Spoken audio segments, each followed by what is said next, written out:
नमस्ते। चलिए आज बात करते हैं भारतीय इतिहास के उस फाउंडेशनल दौर की जिसने आने वाले हजारों साल की सभ्यता की नींव रखी। ये कहानी है वैदिक युग की, एक बहुत बड़े बदलाव की कहानी। तो ये जो वैदिक युग है, ये कोई छोटा मोटा दौर नहीं था। पूरे 1000 साल का समय है ये।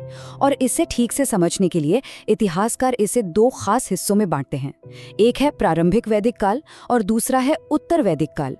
इसकी शुरुआत होती है करीब 1500 ईसा पूर्व से और ये चलता है 600 ईसा पूर्व तक।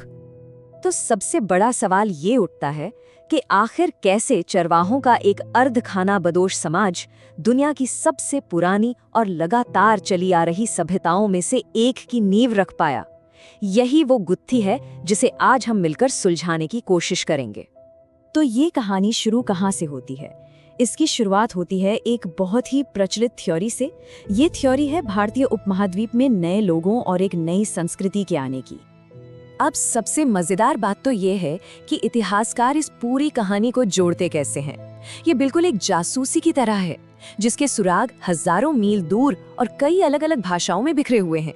जैसे देखिए, तुर्की में एक बोगास कोई शिलालेख मिलता है जिसमें इंद्र और वरुण जैसे वैदिक देवताओं का जिक्र है।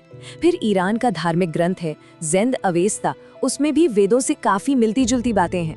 और भाषा की बात करें तो संस्कृत का भ्राता और अंग्रेजी का ब्रदर कनेक्शन साफ दिखता है। तो जब ये लोग यहाँ आए तो उनका पहला घर कहाँ था? इसके बारे में हमें उनके शुरुआती भजनों से पता चलता है जो वेदों में हैं। वो इस जगह को कहते थे सप्त सिंधु, यानी 7 नदियों की धरती। और ये वही नदियां हैं जिनके पुराने और आज के नाम यहाँ देखे जा सकते हैं। तो ठीक है, वो यहाँ बस गए, लेकिन वो दुनिया को देखते कैसे थे? उनकी सोच, उनका दर्शन क्या था? इन सब सवालों का जवाब हमें मिलता है उनके पवित्र ग्रंथों में, जिन्हें हम वेद कहते हैं। सच कहें तो इस पूरे युग को समझने के लिए वेद ही हमारी सबसे बड़ी खिड़कियां हैं। देखिए, वेदों को सिर्फ किताबें समझना एक बहुत बड़ी भूल होगी। ये किताबें नहीं थी, इन्हें श्रुति माना जाता था। श्रुति मतलब जो सुना गया हो। मान्यता ये थी कि ये ज्ञान इंसानों ने नहीं बनाया, बल्कि ये दिव्य ज्ञान है जो सीधे ऋषियों को मिला था। और वेद शब्द का मतलब ही है ज्ञान। तो ये ज्ञान की वो धारा थी जो सुनकर पीढ़ी दर पीढ़ी आगे बढ़ती गई। और मजेदार बात यह है कि हर वेद अपने आप में एक अकेली किताब नहीं है, बल्कि ये तो एक पूरी लाइब्रेरी जैसा है। इसकी 4 अलग अलग परतें हैं। सबसे पहले आती है संहिता, जिसमें मूल मंत्र और भजन है।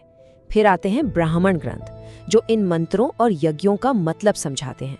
इसके बाद है आरण्यक, यानी जंगल की किताबें, जो ध्यान और चिंतन पर जोर देती हैं। और आखिर में आते हैं उपनिषद, जो आत्मा और ब्रह्मांड जैसे गहरे दार्शनिक सवालों में उतरते हैं।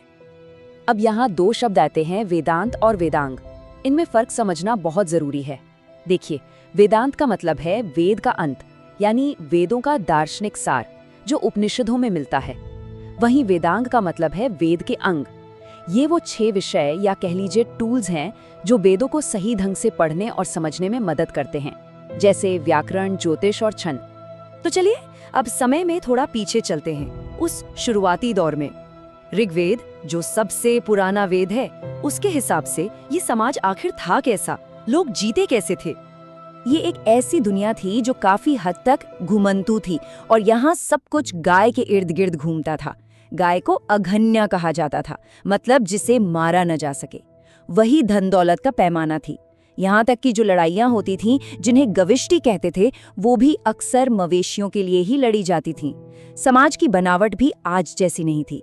वर्ण व्यवस्था काम पर आधारित थी, जन्म पर नहीं। और हाँ, महिलाओं का समाज में सम्मान था और वो सभाओं में हिस्सा भी ले सकती थी। जैसा कि हमने देखा, समाज कबीलों में बटा हुआ था, तो जाहिर है राजनीतिक शक्ति भी इन्हीं कबीलों और जनजातियों के हाथ में थी। और इसी वजह से उस दौर में बड़े बड़े युद्ध भी हुए। इनमें सबसे मशहूर है दशराजन्य युद्ध, यानी 10 राजाओं का युद्ध, जिसका जिक्र ऋग्वेद के 7वें मंडल में मिलता है। फिर लगभग 1000 ईसा पूर्व के आसपास एक ऐसी खोज हुई जिसने सब कुछ बदल कर रख दिया। एक सिंगल टेक्नोलॉजिकल ब्रेक थ्रू। वो गेम चेंजर था, लोहा। लोहे की खोज और उसका इस्तेमाल, जिसे उस समय अयस या कृष्ण अयस यानी काला धातु कहा जाता था, उसने खेती से लेकर युद्ध तक हर चीज में क्रांति ला दी और यहीं से एक नए युग का दरवाजा खुल गया। और ये बदलाव कितना बड़ा था, ये हमें तब साफ पता चलता है जब हम शुरुआती और बाद के वैदिक काल की आमने सामने तुलना करते हैं। देखिए, जहाँ पहले समाज पशुपालन पर टिका था, अब वो कृषि प्रधान हो गया। जहाँ पहले कबीले के सरदार सभा समिति की सहमति से राज करते थे, अब बड़े बड़े राज्य यानी जनपद बन गए और राजा की ताकत वंशानुगत हो गई। और सबसे बड़ा बदलाव आया वर्ण व्यवस्था में। जो पहले काम पर आधारित थी, अब वो जन्म के आधार पर कठोर हो गई। महिलाओं की स्थिति भी गिरी और उन्हें सभाओं से बाहर कर दिया गया। तो करीब 600 ईसा पूर्व आते आते वैदिक युग खत्म हो गया। लेकिन ये सिर्फ एक अंत नहीं था, बल्कि ये एक नई शुरुआत थी, क्योंकि इस युग में जो विचार पनपे वो आने वाले हजारों सालों के भारतीय दर्शन और सोच की बुनियाद बने। इसी दौर में हमें दर्शन की 6 प्रमुख विचारधाराएं देखने को मिलती हैं, जिन्हें आस्तिक दर्शन कहा जाता है। आस्तिक इसलिए क्योंकि ये सभी वेदों को प्रमाण मानते थे। सांख्य, योग, न्याय, वैशेषिक, पूर्व मीमांसा और उत्तर मीमांसा, हर एक ने सच को समझने का अपना एक अलग रास्ता दिखाया। सिर्फ यही नहीं, एक आदर्श जीवन कैसा होना चाहिए, इसका भी एक पूरा ढांचा तैयार किया गया। इसे 4 आश्रमों या जीवन के 4 चरणों में बांटा गया।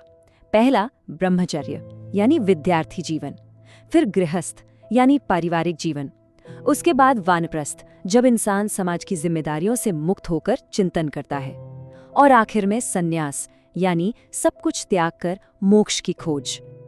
और कमाल की बात यह है कि इस युग के कई विचार और सिद्धांत आज भी हमारे बीच जिंदा हैं। ये मशहूर वाक्य सत्यमेव जयते यानी सत्य की ही जीत होती है, ये मुंडक उपनिषद से लिया गया है और आज भारत का राष्ट्रीय आदर्श वाक्य है। एक और बहुत ही गहरा विचार है वसुधैव कुटुंबकम, जिसका मतलब है पूरी दुनिया एक ही परिवार है। ये विचार भी महाउपनिषद से आता है और देखिए ये आज भी कितना प्रासंगिक है। हाल ही में भारत में हुए G20 शिखर सम्मेलन की थीम भी यही थी।